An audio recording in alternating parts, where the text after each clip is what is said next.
the chairman of the Muhanna Foundation. It is seldom in Africa, in a non-actuarial meeting, to have 4 or 5 actuaries under the same roof. We have seen a couple actuaries at the beginning of this session, and they are not your typical actuaries. They are more lively. Usually, typical actuaries are boring like me. They are the young generation of actuaries. And then I saw also another actuary from ILO, and I see him more as a salesman more than an actuary. So you are having a gross brand choices of actuaries in the world. I would like to mention that, first of all, to thank ECASSA for inviting me once again, and to also congratulate ECASSA for the expansion to become ECASSA. I think this is a very good move.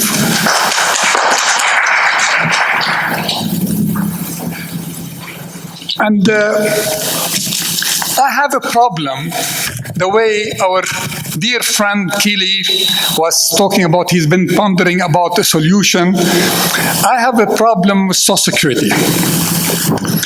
Not Social Security in Africa, but Social Security in the world. And I don't want to say Social Security is dead, but I want to say Social Security is outdated. And today I want to make a case. And I hope Africa will be, and I'll be talking about this from now on in many other Social Security if they invite me to speak. I will be making a case why, in my opinion, Social Security is almost dead or stagnant. For all of you that you know that the history of Social Security really started out of a need, and the need is to provide some kind of protection for the military, and that was primarily to buy loyalty of the military to certain governments for their risk-taking lives, and that was over 100 years ago. After that, the civil servant Social Security came about in many, many countries. So if you notice that in both cases, Social Security was primarily decided by one single employer for his employees. So governments took care of their military, and government took care of their civil servants. Fortunately enough, as economy eroded, Social Security became necessary for non-governmental employees. But the problem was, in Africa in particular, most Social Security for non-government employees was a copy confirmed of the benefit of the Social Security of the civil service. Government had decided on the benefit, responsibility on the financial sustainability of their benefits. However, this system was imposed on the private sector, and we know in the private sector we have different sectors. We have the financial sector, we have the tourism sector, we have the education sector, we have many, many sectors. And each sector has different economic conditions, and every employer have different needs. So the concept of loyalty dropped, which was the initial concept of Social Security. Government is not charitable. Government did not introduce Social Security because they are a charitable institution. Government introduced Social Security because they wanted to buy loyalty of their staff, and they were generous Social Security system. However, they imposed Social Security on the private sector, and they did not give them the minimum thing they should give them, which is loyalty of their staff. Social Security in the private sector is mobility. Somebody working for Bank X can leave his employer, go to Bank B, compete with his previous employer, and get the benefits. So Social Security in the private sector does not guarantee for the employer that loyalty. This is where the Social Security in the private sector is mimicked, like the Social Security in the public sector, similar to the case in Tanzania, PSSF and NSSF. However, we would like to say it evolved a little bit and start talking about other benefits. Here I disagree with my colleagues from Zamara mentioning about financing healthcare, and they took the model of financing. The biggest problem of financing healthcare, because they mimicked the financing of pension. And there is a big mismatch. We all know the biggest problem in financing pension of a defined benefit of financial system unsustainable, because nobody knows what is the salary is going to be in the future. Nobody knows really what the life expectancy is. Nobody knows what's the investment. We come to healthcare, we don't even know what's the cost of healthcare. And how can you define a contribution, link it to a salary, whereby the inflation of healthcare is well above the inflation of salaries? And this is why almost every system in healthcare that is financed on salary is unsustainable. That goes with NHIF in Tanzania, goes with NHIF in Kenya. Every system that is linked to healthcare, linked to finance on salary, it is unsustainable. Let me tell you a little bit, a small story about healthcare, about Social Security at large. You see, here I put in red the word administration. The Social Security in the United States is called SSA. They have admitted that they have a responsibility to administer the system. They are not really worried about the poverty. They are not worried about anything. They are worried to administer a law. The Social Security, which is prescribed by regulations. So all of you around here, really, you are administrators. I'm talking about whoever is in Social Security business, not in the regulator or minister who are taking decision policies. And unfortunately, I have said that, and this is where I was hoping from my colleague from the ILO, when he's talking about standard, did not talk about the proper governance. Most Social Security in Africa is not properly governed. It's appointed by politicians, and most of the time, the DGs cannot stand up to the politicians, cannot say this is financially not sustainable. Many DGs, I can say almost all DGs of Social Security are very capable people. They know what are the problems with Social Security. You get a government, recently in Zanzibar, they increased the minimum wage. I picked up the phone and I spoke to the DG. I told the DG, do you know that this increase in minimum wage, what is the financial implication on your system? It's not only affecting the pensions, it's affecting the people are going to go to pension after 1 year, 2 years. They contributed very low contributions for 15, 16 years on a very low salaries. And all of a sudden, they are going to retire on a higher salary. Who's going to pay for it? And you as a DG are going to be judged that your system, when you do your actuarial evaluation, not through ILO, but through companies that are independent organizations, will know that you have financial gap in your system due to a politician that decided we will increase salaries.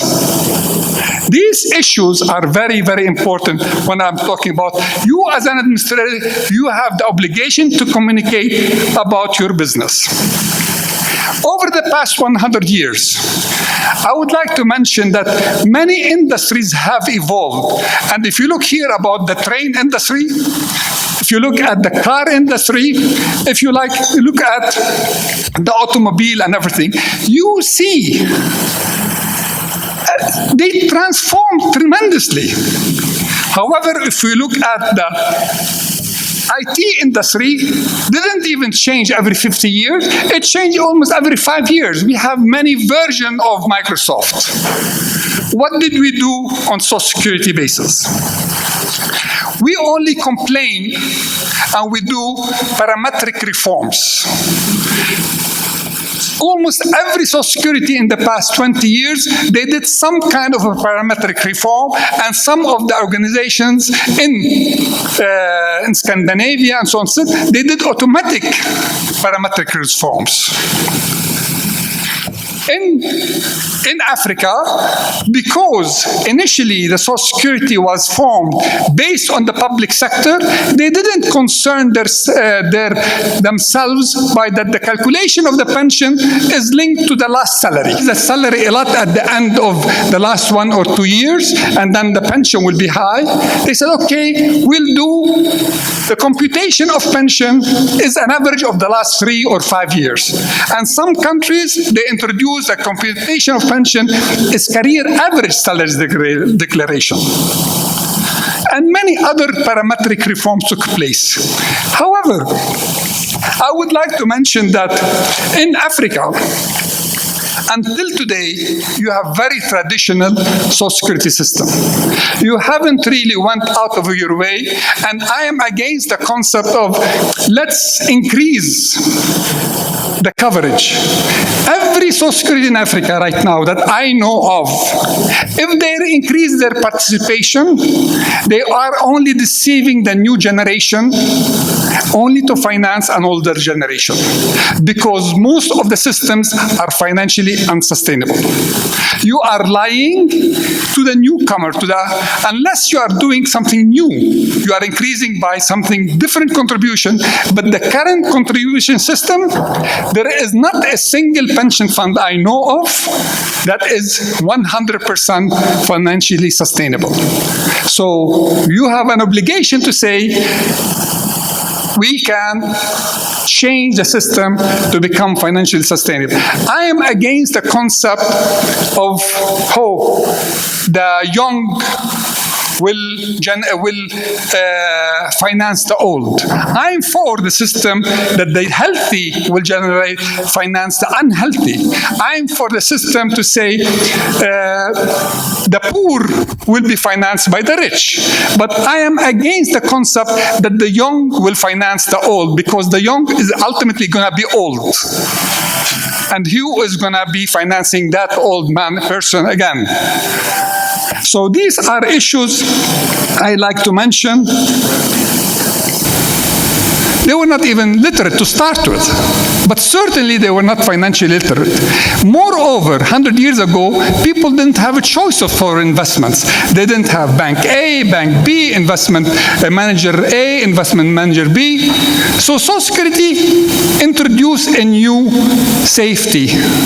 However, right now, the choices of investment is tremendous. And this is where you see a lot of people right now, like I don't remember when one of the speakers was mentioning that they have been asking for their cash. I think it was Ghana, or I don't know which speaker, mentioned that people want the cash up front. Of course, everybody now is smart enough, they know what they want. So instead of asking for the cash up front, reduce the contribution rate and not to let them ask for the cash up front. Pension should be really accumulating for retirement. You have 5 minutes. That's fine. So this is whereby we have to understand our constituents. Our stakeholders are 3, I understand. I will forget about the government as a stakeholder, because the government is benefiting the most out of Social Security. They look at Social Security as a cash cow, and we see in many, many investment guidelines, governments are saying, oh, invest in government bonds. At BOT in Tanzania, they used to have a limitation of 70%. Now they say, oh, we'll increase you at 100%. Put them in government bonds. Lebanon, the government defaulted. All the money of the Social Security disappeared, and nobody is taking anything. 98% of their saving disappeared. 98% of the saving disappeared. So really a prudent Social Security will never put all their eggs in one basket, and certainly not to the government. So this is things that you have to look at when you are looking at reforming Social Security. You have to listen to what the individuals need. Your other two stakeholders are the employers and the employees. The employers, they look at Social Security as a tax. They are not getting any benefit. So this is whereby the Social Security contribution should be low, affordable, so nobody can cheat the Social Security. Contribution rate of 20% is too high, and the people's benefit, they say, we want to commute it into a lump sum. So it's not the role of the employer to decide how you save. So these are things are very important to look at. I believe my presentation will be handed out, so this is why I'm not reading it. Last but not least, the employees. We all hear about what's happening in France, and you think that is a democratic country. They went on to strikes. They don't want to increase the retirement age. There are many people who would like to enjoy retirement. And not necessarily retirement age will increase the financial position of the fund. It has not been proven. We think, as actually, and I think it's wrongly, that if we increase 2 years of retirement, we have more years into contribution, and we have less year into pension. There has been studies that people that work more, they live longer. So technically speaking, not necessarily increasing the retirement age improves the financial position of on the short term, yes, but not on the long term. So this is something you have to remember. What is the individual needs? He's educated now. He wants to decide on his retirement. We were talking earlier with the chairman that when people work one place, spend their money somewhere else, people are mobile these days. So things have to be looked at. Social Security have to be more creative and to put the tools that are available to them. Everybody talking about artificial intelligence now. IT is available to everybody. So this is where I believe Social Security organizations should look at reinventing Social Security, not reforming Social Security, and this is where I would like to conclude. Thank you very much. And you did not have to tell me about the other part. Thank you very much. Thank you very much, Mr. Muhanna. I would like to, talking about creativity, and this is where this is something very important. Once somebody was about to die, and he wanted to write his will. So he wrote his will, and he said, for my youngest son, he's going to take half of my inheritance. And for my middle son, will take 1/4 of my inheritance. And for my eldest son, he will take 1/6 of my inheritance. And we are all know, even if you didn't do the calculation, 1/2 and 1/4 and 1/6 do not add to 1. And he said, the remaining, give it to charity. When this guy died, he left behind 11 camels. So when they were executing the will, they brought a lawyer. Any lawyers in the room? No? Good. They brought a lawyer and told him how to do. Oh, sorry, Mr. Minister. He told the lawyer, what can we do? We have half, 1/4, 1/6. The lawyer said, I barely know how to add and subtract. You expect me to divide? So get an accountant. So they brought an accountant. The accountant said, oh, it's very simple. Half 11 camel is 5.5. Hop, stop. They told him, how can you cut a camel into half? He said, oh, I'm an accountant. I go exact. If you want a different solution, get an actuary. So they brought an actuary, and the actuary said, oh, that's very easy. Get me a camel from the neighbors. We got a camel. How many we have now? 12. Half is what? 6. The youngest child will get 6. 1/4 is 3. The middle child will get 3. 1/6 of 12 is 2. The eldest will get 2. 2, 3, and 6 is how much? Is 11. We still have 1 camel. Return it to the neighbors. Thank you very much. Thank you.